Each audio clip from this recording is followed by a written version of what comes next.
தோழமைகளுக்கு வணக்கம். இந்த காலத்தில் பாடி ஹீட்டோ ஹிப் பெயினோ வயது வித்தியாசம் இல்லாமல் எல்லாருக்குமே ஒரு பெரிய இஷ்யூவாக இருக்குது. அந்த இஷ்யூவை நம்ம எப்படி கம்மி பண்ணலாம் அப்படின்னு பார்க்கலாமா?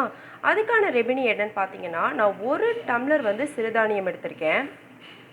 1 டம்ளர் அரிசிக்கு 1/4 டம்ளர் உளுந்து கணக்குங்க. நம்ம மாவு ஊற வைப்போம் பார்த்தீங்களா, அந்த கணக்கு தான். 4:1.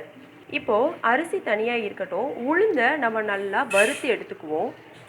இந்த உளுந்து நல்லா வறுத்துட்டு போடும்போது நல்ல ஒரு வாசம் வரும், பச்சை வாசம் இருக்காது. உளுந்து அதிகமாக சேர்க்க நம்மளோட இடுப்பு எலும்பு ரொம்ப ஸ்ட்ராங்காகும்.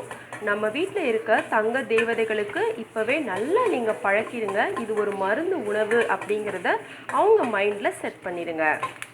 தூத்துக்குடி பக்கம்லாம் இதை ஒரு பாரம்பரிய உணவாகவே அவங்க கொடுத்துட்ருக்காங்கங்க.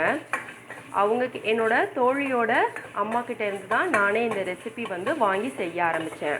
நல்லா செவக்க வறுத்தாச்சு. இப்போ இதை நல்லா வாஷ் பண்ணிடுவோம். 3 முறை ஏனும் நல்லா வாஷ் பண்ணிடுங்க. எடுத்த டம்ளர்லேருந்து 3.25 டம்ளர் தண்ணி ஊற்றிடலாம். 1 2 3 3/4. மிளகு கொஞ்சமாக சேர்த்துக்கோங்க காரத்துக்காக. ஜீரகம் 1/2 ஸ்பூன், வெந்தயம் 1/4 ஸ்பூன். வெந்தயம் ஜீரகம் எல்லாமே ரொம்ப உடம்பை குளிர்ச்சியாக்கிக்கும். தேவையான அளவு உப்பு சேர்த்துக்கோங்க. சிறுதானியம் டக்குன்னு வெந்துடும். 3 விசில் விடுங்க, உளுந்து நல்லா மையாக வேகிறதுக்காக. 3 விசில் வரட்டும், நம்ம வெயிட் பண்ணுவோம். 3 விசிலுக்கு அப்புறமா ஸ்டீம் எல்லாம் போயிடுச்சு. இப்போ ஓப்பன் பண்ணிடலாம்.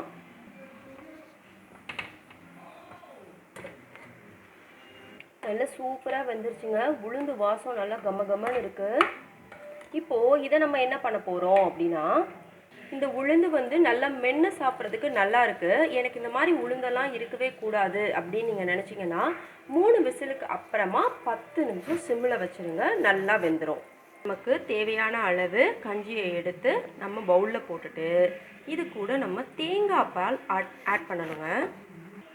தேங்காய் பால் இல்லை அப்படின்னா நம்ம என்ன பண்ணலாம், நம்மளோட பசும்பாலே ஆட் பண்ணலாம். ஏன்னா இந்த கஞ்சியோட பேரே பால் கஞ்சி தான். சிலருக்கு பசும்பால் பிடிக்காது அப்படிங்கிறதுக்காக தேங்காய் பால் இதில் நம்ம ஆட் பண்ண போகிறோம். இதில் நம்ம என்னென்ன சேர்த்துருக்கோம் பார்த்தீங்களா? சிறுதானியம் சேர்த்துருக்கோம், கருப்பு உளுந்து சேர்த்துருக்கோம், வெந்தயம், ஜீரகம், மிளகு எல்லாமே ஒரு மருத்துவ குணமுள்ள பொருட்களாக நம்ம சேர்த்து வச்சுருக்கோம். உடல் சூடு குறையலாம், உடல் வெயிட் லாஸ் ஆகலாம். அது மாதிரி நம்மளோட இந்த கருப்பு உளுந்து இடுப்பு எலும்புக்கு ரொம்ப நல்லது. கண்டிப்பாக வாரம் 2 முறையாவது நம்மளோட குழந்தைங்களுக்கு கொடுத்து பழக்கிடுங்க. தாய்மார்கள் நீங்களும் கட்டாயம் எடுத்துக்கோங்க. கண்டிப்பாக இதில் இருக்க பெனிஃபிட் எல்லாமே உங்களுக்கு நல்லாவே தெரியும். நல்ல உணவுகளை தேர்ந்தெடுத்து சாப்பிடுங்க, ஆரோக்கியத்தை அனுபவிங்க. Thank you so much.